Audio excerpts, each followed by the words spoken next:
Welcome to Penrose Learning, where we make understanding easy.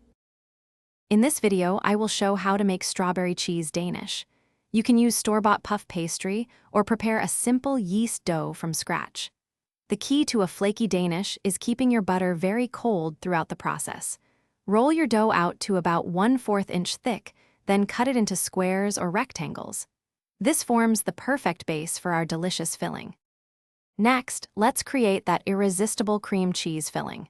You'll need 8 ounces of softened cream cheese, a 1/4 cup of sugar, and a teaspoon of vanilla extract. Make sure your cream cheese is at room temperature for a super smooth consistency. Beat these ingredients together until the mixture is light, fluffy, and perfectly creamy.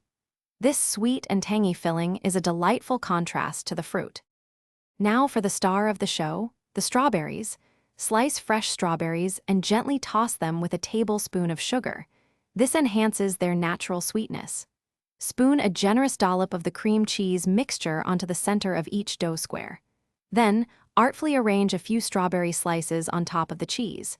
You're almost ready for the oven, so exciting. It's baking time. Preheat your oven to 375 degrees Fahrenheit.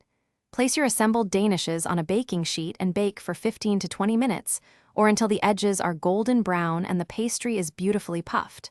Once cooled, whisk together powdered sugar and a splash of milk for a simple glaze. Drizzle it over your danishes for that perfect finishing touch. Enjoy! Thanks for watching. If this was helpful, leave a like and consider subscribing. See you next time.